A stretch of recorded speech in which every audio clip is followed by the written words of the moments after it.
Teaching English Radio India. A radio series for teachers of English. Brought to you by the British Council.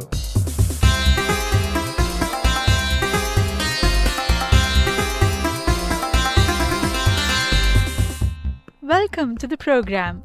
I'm Manisha Dak and I'm a teacher and a trainer. Today, our topic is finding and using outside resources to help the students develop their English practice and also to improve our own knowledge and skills. We hear from teachers from across India suggesting different ways that they do this, and hopefully this will stimulate some ideas that you might like to try. Before we go any further, let's hear from some of the teachers who contribute to this program. Hi, I'm Beena from Pune. I am Manju. I am from Calcutta. I'm Jitendra from Anand. I am Ashok, Navi Mumbai in Thane district. I'm Poonam from Ulhasnagar, Thane district. I'm Pradnya from Vasai, Thane district.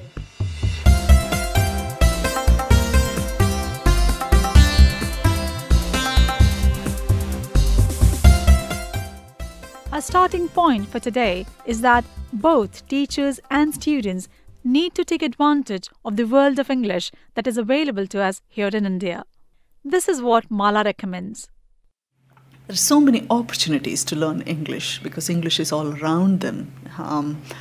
Hoardings, notices, names of shops, everything is available, newspapers, advertisements. All that the teacher has to show them is watch the news or read the news or read the magazines and make these things accessible and interesting to them. So my advice is, from the very start, even with your beginners, we should try to bring in examples from the outside world of English.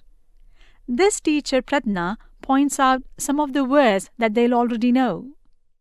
First, I awaken their confidence. I tell them we use so many English words in day-to-day life, like TV, fridge, fan, table. Then so many words come to their mind and the list gets longer. Realizing that they already know and use some English words is very motivating. And now here is Manju in her class. Good morning, students. Good morning, ma'am. I'll start one activity today. We go slow because our students are slow learner, you may say. Because their family, they come from such a background, they don't get any support. So that's why so far as English is concerned, we make them read. And what do they read? Well, even with her low-level learners, Manju encourages the use of English newspapers or magazines. And she uses them in a very simple way, just to let them pick out words. She's making her students aware of different kinds or classes of words, and she's slowly building their confidence towards reading. We distribute newspapers to our students and tell them, list it. We start from nouns, preposition, and pronoun.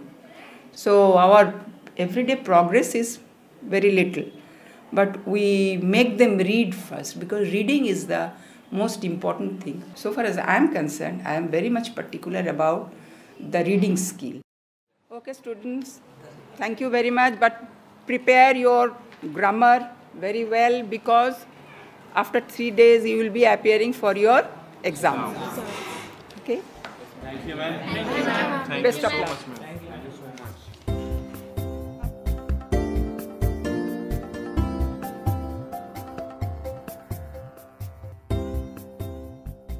Many teachers cut up newspapers and then ask students to try to match up headlines and pictures, or ask them to decide what a story is about based on the picture or the title.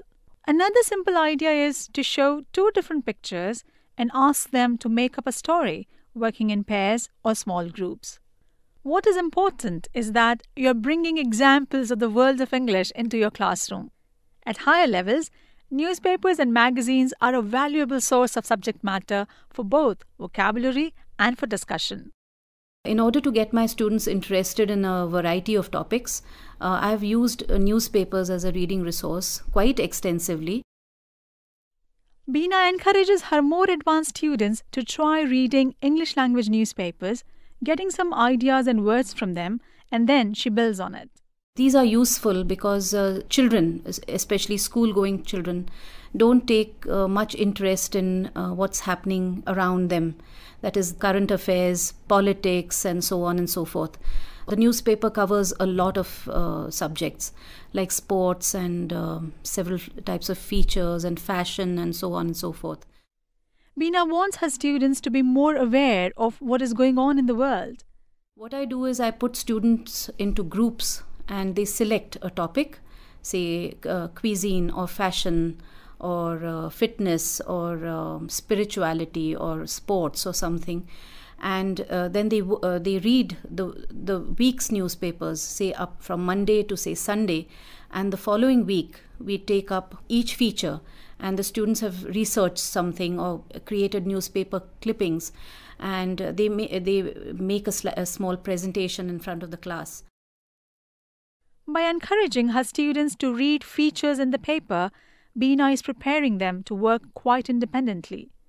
They have a choice of topics to explore, and with her guidance on the vocabulary, it is both a reading activity and at the end of the week becomes a group presentation to the rest of the class. So it combines activities of reading, focused reading, reading for information, reading what is current, and then also preparing a presentation, which is a 10-minute effort. So this I find is an extremely interesting activity because I've gotten students to be really involved in it. You're listening to Teaching English Radio India, a series for teachers of English, brought to you by the British Council.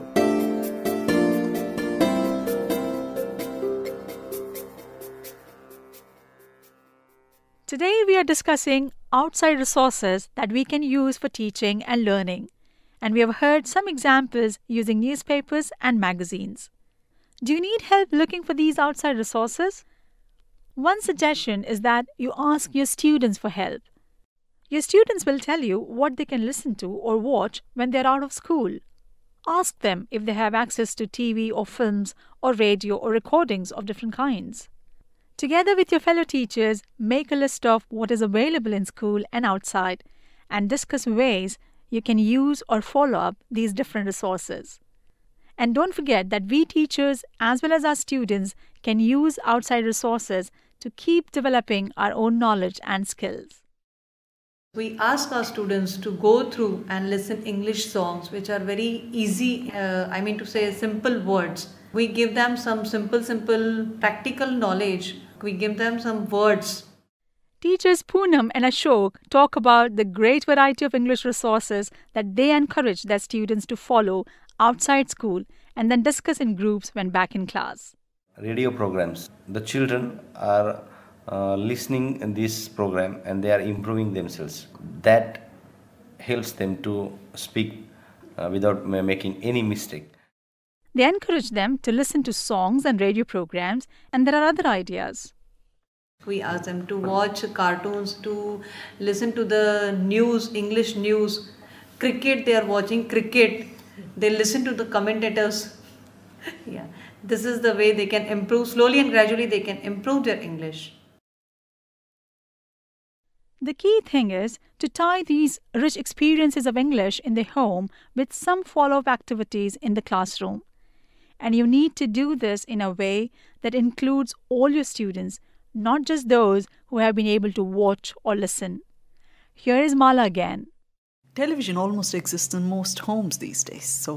And most of these homes have access to English news or English programs. How to use them? She could have follow-up activities in which the whole class discusses a certain program which has been watched. So tying them up together in the classroom is very important.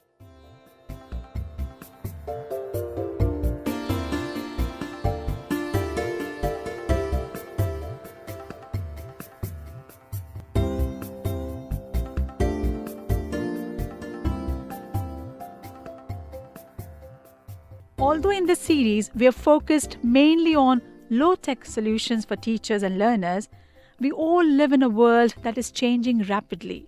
So, for example, there may be opportunities for you to get onto the internet. And we've also heard about increasing use of mobile phones, even in places where there is no regular supply of electricity. At Mala's school, she was able to take in a mobile phone to use for listening practice. There are lots of materials now available which teachers can use on their mobile phones. They don't need any sophisticated technology to carry it into classrooms, and most mobile phones have good volume for the whole class to listen to. And usually students have the discipline that it's a listening activity, so they have to be absolutely quiet. She finds short stories that have been adapted for lower levels, for example, from the British Council's own websites for learners and teachers. What we do is we record stories, or for example, British Council Learn English, Teach English has a whole lot of small stories which can be played to students, and students love to listen to stories. And there are a lot of follow-up worksheets. It could be while listening activity, filling in the blanks, or it could be post-listening activity. But a lot of these activities are definitely possible, and it is happening. The record button on a mobile phone, if you're allowed to use it in your school, can be very useful. You can record yourself and use it to reflect on your teaching. Or you can record your students in action and play it back to them to improve their presentation. Mobile has made us aware of one change in the learning culture, and that is people have realized that they learn from each other. Jitendra sees mobile phones as valuable tools for teachers to help them improve their own English and for professional development. For those of us who have little idea about how to use computers, mobiles open up new possibilities. So now teachers or learners, everybody realizes that yes, we can learn on our own. I can experiment with my mobile and learn it, and if I have mastered one extra key or one extra function, they'll show it to their friend. So there is enough motivation to learn and enough motivation to share. Yes, we can have collaborative learning, learn from each other. Once teachers become aware of this, then they can start exploiting mobiles for their own professional development or in the classroom. Jitendra says that with access to a mobile of this kind, the sky is the limit. We are able to join teachers' forums, to get advice, to find more resources and ideas for teaching.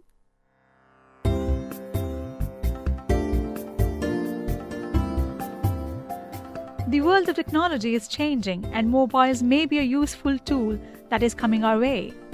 But the important point that teachers are making in this program is that we should take advantage of English resources in our outside environment. Let me summarize some of their suggestions. We can make our beginner students aware of the many words of English that they already know before they even start. Find ways to bring the outside world of English into your classroom.